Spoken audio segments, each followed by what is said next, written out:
Good morning, Ami's വേൾഡിലേക്ക് സ്വാഗതം. ഇന്ന് മോർണിംഗ് റുട്ടീനാണ് കാണിക്കുന്നത് കേട്ടോ.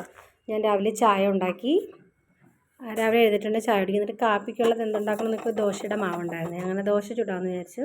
കല്ലൊക്കെ ചൂടാക്കി ദോശ ചുട്ട് തുടങ്ങി. ദോശയ്ക്കുള്ള കറി എന്തെന്നാണ് എല്ലാ വീട്ടിലും രാവിലെ കാപ്പി എല്ലാവരുടെ വീട്ടിലും ഒരു അംഗമാണല്ലേ. എന്താ ഉണ്ടാക്കേണ്ടതെന്ന് തലേന്നേ നമ്മൾ പ്രിപ്പയർ ചെയ്തൊക്കെ വെച്ച് ആലോചിച്ച് അതെല്ലാവർക്കും ഇഷ്ടപ്പെടണം, അങ്ങനെയൊക്കെ കാര്യങ്ങളൊക്കെ ആലോചിച്ച് അങ്ങനെ ദോശ ഉണ്ടാക്കി. പിന്നെ ചമ്മന്തി വേണോ ചട്നി വേണോ എന്നുള്ളതിലൊരു കൺഫ്യൂഷനായിരുന്നു. പിന്നെ ഞാൻ ചട്നി തന്നെ ഉറപ്പിച്ച് തേങ്ങാ ചട്നി വെച്ചിട്ടുണ്ടായിരുന്നു കേട്ടോ. രാവിലെ എനിക്ക് കുറച്ച് സമയം കിട്ടുന്നത്, അപ്പോൾ അതിനുള്ളിൽ ഇതുകൊണ്ട് ചെയ്യാൻ പറ്റുന്ന കുറച്ച് ജോലികൾ ഞാൻ ഒതുക്കിയിട്ട് ആണ് ഡ്യൂട്ടിക്ക് പോകുന്നത്. അപ്പോൾ ചട്നിക്ക് വേണ്ടിയിട്ടുള്ള കടുക് ഒക്കെ വറുത്തു, ഉള്ളിയെല്ലാം നന്നിട്ട് പൊരിഞ്ഞ് വന്നപ്പോഴേക്കും അരപ്പ് ഞാൻ അരച്ച് വെച്ചിട്ടുണ്ടായിരുന്നു. അതിന് വീഡിയോ എടുക്കാൻ എനിക്ക് പറ്റിയില്ല കേട്ടോ, തിരക്കിൻ്റെ ഇടയിൽ. അപ്പോൾ ആ വീഡിയോ ഒക്കെ എടുത്തു.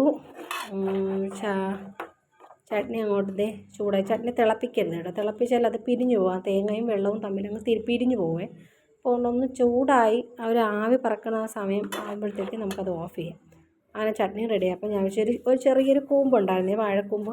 അപ്പോൾ ആ കൂമ്പ് വെച്ചിട്ടൊരു തോരൻ വെക്കാമെന്ന് പറഞ്ഞു. എനിക്ക് ഉഴുന്നിട്ട് തോരൻ വെക്കുന്നത് ഭയങ്കര ഇഷ്ടമാണ് കേട്ടോ. അതേവിടെ ഞാൻ കടുക് പൊട്ടിക്കാനായിട്ട് വെച്ച് കടുകെല്ലാം പൊട്ടി വരുമ്പോഴത്തേക്കും ഞാൻ ഒരു ചെറിയ ബൗളൊരു 3 ടീസ്പൂണോളം വരുന്നുണ്ട് കേട്ടോ ഉഴുന്ന് ചേർത്തിട്ടുണ്ട്. അതൊന്ന് നന്നായിട്ട് മുരിഞ്ഞ് വരണേ.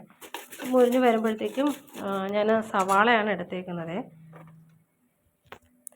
ഒരു സവാള ചെറിയൊരു സവാള കൊത്തി അരിഞ്ഞൊന്ന് അതിനകത്തിട്ട് അതും കൂടി ഒന്ന് ചെറുതായിട്ടൊന്ന് വഴറ്റി എടുത്തിട്ടുണ്ട്. അതിനുശേഷം നമ്മൾ അരിഞ്ഞ് വെച്ചിരിക്കുന്ന കൂമ്പാണ്. ഇത് നന്നായിട്ട് അരിഞ്ഞിട്ട് അതിൻ്റെ വല മാറ്റാനായിട്ട് കുറച്ച് തേങ്ങ എണ്ണ ഒന്ന് ഒഴിച്ചിട്ട് 2 കൈയും കൊണ്ട് നന്നായിട്ട് തിരുമിയാൽ അതിൻ്റെ വലയൊന്ന് മാറി കിട്ടും കേട്ടോ നമുക്ക്. എന്നിട്ട് അതിനകത്തോട്ട് ആഡ് ചെയ്ത് പാകത്തിനുള്ള ഉപ്പ് ചേർക്കാം.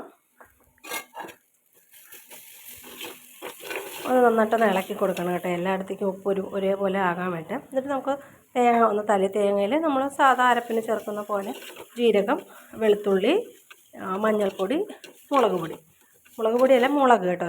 മുളക് പൊടി ഇടുന്നവരും ഉണ്ട്, അതുകൊണ്ടാണ് ഞാൻ അങ്ങനെ പറഞ്ഞത്. അതുകൂടെ ചേർത്ത് നന്നായിട്ടൊന്ന് മിക്സ് ചെയ്തിട്ട് നമുക്കിതൊന്ന് അടച്ച് വെച്ച് ഒരു 5 മിനിറ്റ് ചെറിയ തീയിലിട്ടിട്ട് നമുക്കൊരു 5 മിനിറ്റ് വെക്കാം.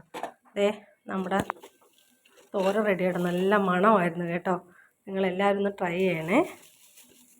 നമ്മൾ സദ്യയൊക്കെ കഴിക്കുമ്പോൾ കിട്ടുന്ന ആ ഒരു ടേസ്റ്റ് ആ ഒരു തോരത്തിന് കിട്ടും കേട്ടോ. സദ്യ കഴിക്കുമ്പോൾ ചില കറികൾ നമുക്ക് ആ ഒരു ടേസ്റ്റ്, സദ്യക്ക് എന്ന് പറയുമ്പോൾ പ്രത്യേക ഒരു ടേസ്റ്റില്ല. അതുകൊണ്ട് എല്ലാവരും ട്രൈ ചെയ്യണം കേട്ടോ.